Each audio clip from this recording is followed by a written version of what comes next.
Halo semuanya, kali ini kita bakal bahas sesuatu yang penting banget. Sebuah peraturan baru yang bisa jadi game changer buat dunia pendidikan kita di Indonesia. Kita sering banget kan ngomongin soal guru, tapi pernah nggak sih kita kepikiran siapa yang melindungi mereka saat ada masalah di sekolah? Nah, sekarang ada jawabannya. Nah, ini dia pertanyaan intinya. Selama ini, fokus kita itu selalu ke murid, dan itu jelas penting banget. Tapi kita sering lupa, pendidik kita juga manusia yang butuh perlindungan. Peraturan baru ini mencoba menyeimbangkan itu, menempatkan para guru dan tenaga kependidikan sebagai prioritas yang juga harus dijaga. Jadi, kenapa sih peraturan ini sampai harus dibuat? Kenapa sekarang? Nah, bagian pertama ini bakal ngejelasin alasannya. Ini bukan sekedar aturan biasa, tapi ini adalah respons atas kondisi nyata di lapangan. Respons atas kasus-kasus kekerasan, ancaman, bahkan perlakuan gak adil yang sayangnya masih dialami oleh para pendidik kita. Dan inilah inti dari semuanya. Tujuannya cuma satu, memberikan rasa aman dan nyaman. Dua kata yang kedengarannya simpel ya, tapi coba bayangin deh dampaknya. Kalau guru bisa mengajar dengan tenang, tanpa rasa takut atau was-was, pasti kualitas pendidikan kita secara keseluruhan juga bakal ikut naik kan? Oke, jadi bentuk perlindungannya tuh kayak gimana aja sih? Nah, peraturan ini ngebaginya jadi 4 pilar utama, jadi semuanya jelas dan terstruktur. Yuk, kita kupas satu-satu. Pilar yang pertama, dan ini mungkin yang paling dasar ya, adalah perlindungan hukum. Gampangnya, ini adalah payung hukum resmi yang melindungi para pendidik dari tindakan-tindakan yang bisa merugikan mereka pas lagi ngejalanin tugasnya. Dan cakupannya ini, wah, luas dan spesifik banget loh. Jadi kita nggak ngomongin hal-hal yang abu-abu lagi. Aturan ini secara tegas menyebutkan perlindungan dari kekerasan, baik itu fisik, psikologis, sampai seksual. Termasuk juga ancaman, diskriminasi, intimidasi, pokoknya semua perlakuan nggak adil. Jadi ada batasan yang jelas, mana yang boleh, dan mana yang sama sekali nggak bisa ditolerir. Lanjut ke pilar kedua, yaitu perlindungan profesi. Nah, ini fokusnya ke karir guru itu sendiri. Jadi ini ngomongin soal jaminan kerja, soal upah yang layak, dan kebebasan dari intervensi yang nggak profesional. Intinya sih gimana caranya biar para guru ini bisa terus berkembang di karirnya tanpa takut diganggu atau diberhentikan secara nggak adil.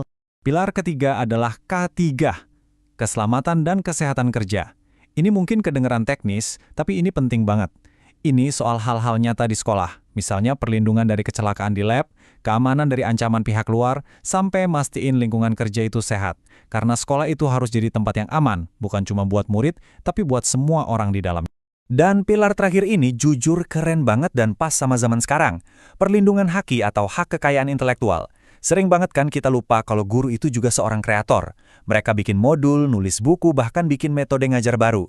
Nah, peraturan ini mastiin kalau semua karya dan inovasi mereka itu diakui dan dilindungi hukum. Oke, kita udah tahu kenapa dan apa bentuk perlindungannya.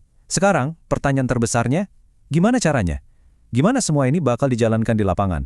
Nah, jawabannya ada pada sebuah tim khusus yang disebut Satgas Perlindungan. Jadi apa sih Satgas Perlindungan ini?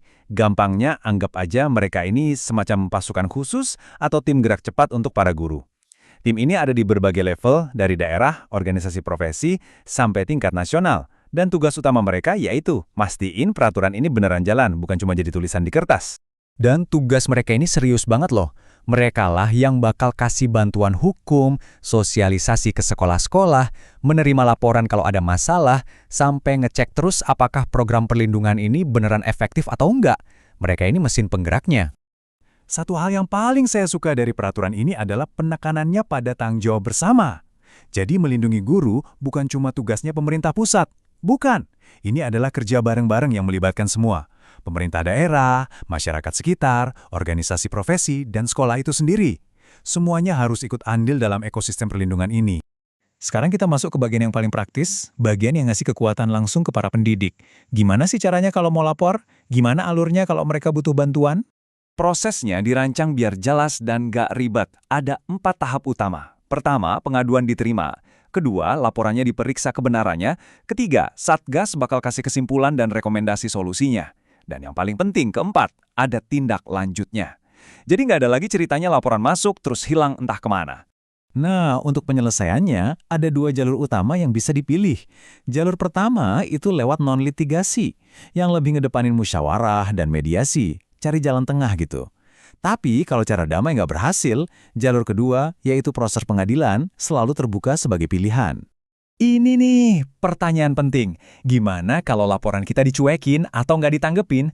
Tenang, peraturan ini udah mikirin itu juga. Ada yang namanya mekanisme eskalasi, atau gampangnya jalur buat naik banding. Jadi gini alurnya. Langkah pertama, kalau ada masalah, lapornya ke Satgas di organisasi profesi. Kenapa? Karena mereka yang paling ngerti konteks profesi guru. Mereka ini garda terdepannya. Nah, enaknya kita nggak perlu nunggu lama-lama dalam ketidakpastian. Kalau dalam 3 hari kerja laporan kita belum ditindaklanjuti sama organisasi profesi, kita punya hak buat langsung eskalasi ke level berikutnya, yaitu Satgas di pemerintah daerah.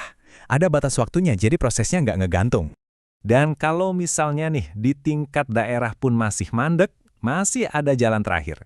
Laporan bisa langsung dinaikkan ke Satgas Perlindungan tingkat nasional yang ada di kementerian.